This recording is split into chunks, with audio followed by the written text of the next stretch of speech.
সুন্দরবনে খালে ঘুরতে যেয়ে যে দর্শনার্থীরা অপহৃত হয়েছিলেন তাদেরকে যৌথ অভিযানের মাধ্যমে উদ্ধার করা হয়েছে এবং সেই উদ্ধারকৃত যে দর্শনার্থীরা ছিলেন তাদের সহ তাদেরকে যারা অপহৃত করেছিল সেই চক্রের কিন্তু ৬ সদস্যকে আটক করতে সক্ষম হয়েছে আইন শৃঙ্খলা বাহিনীর সদস্যরা।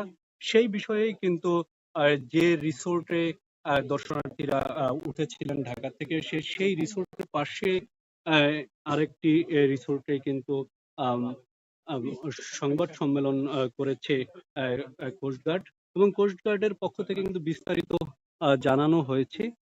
সেই যে দুঃসাহসিক অপারেশন ছিল সেই অপারেশনটি আসলে কোস্টগার্ড কর্মকর্তারা কিভাবে সম্পন্ন করেছেন এবং কতজনকে আটক করেছেন আহ, এবং দর্শনার্থীদের কোনো ক্ষয়ক্ষতি হয়েছে কিনা সার্বিক বিষয়ে বিস্তারিত জানার জন্য কোস্টগার্ড পশ্চিম জোনের অপারেশন কর্মকর্তা লেফটেন্যান্ট কমান্ডার আবরার রয়েছেন। তার কাছে আমরা একটু জানতে চাই যে এই অপারেশনের বিষয়ে আমাদেরকে একটু বিস্তারিত জানান। জি, ধন্যবাদ আপনাকে। আপনারা ইতিমধ্যে শুক্রবার বিকেল সময় আমাদের এই গোলপানা রিসোর্ট থেকে ৫ জন পর্যটক এবং রিসোর্টের মাঝি এবং মালিকের যখন তারা এখানে কানমুখালা এলাকায় যায় তাদেরকে অপহরণ করে ডাকাত দল মাসুম মিতা নামের। পরবর্তীতে ডাকাত দল ওখান থেকে ২ জন পর্যটক এবং রিসোর্টের মালিককে তারা জিম্মি করে ৪০ লক্ষ টাকা মুক্তিপণ দাবি করে। এই তথ্য কোস্টগার্ডের কাছে আসার পরে কোস্টগার্ড সাথে সাথেই এই অত্র এলাকায় এখানে আমাদের আভিযানিক দল গমন করে এবং করার পরে আমরা এখানে সাঁড়াশি অভিযান পরিচালনা করি। পরবর্তীতে এই অভিযানের সাথে পুলিশ, নৌবাহিনী এবং র্যাব ফোর্সও যোগদান করে এবং গত শুক্রবার বিকেল ৩টা থেকে আজ ভোর অবধি এই ৩ দিনের এই সাঁড়াশি অভিযানে আমরা তথ্য প্রযুক্তি, আমাদের ড্রোন সার্ভেলেন্স, তারপর মানি ফুটপ্রিন্ট সবকিছু যাচাই বাছাই করে আমরা এই ডাকাতের সাথে সংশ্লিষ্টদের ৬ জনকে আমরা গ্রেফতার করেছি এবং যে মূল হোতা মাসুম মিতাকে আমাদের গ্রেফতার অভিযান চলমান রয়েছে। সবচেয়ে বড় যেটা বিষয় সেটা আমরা আমাদের যেটা কাঙ্ক্ষিত এই ২ জন পর্যটক এবং রিসোর্টের মালিককে আমরা উদ্ধার করেছি। সো আমাদের এই অভিযান ভবিষ্যতে অব্যাহত থাকবে এবং আমরা আমরা বিশ্বাসী যে আমরা খুব শীঘ্রই মূল আসামিকে ধরতে সক্ষম হব। আপনারা শুনছিলেন যে কিভাবে ডাকাতদের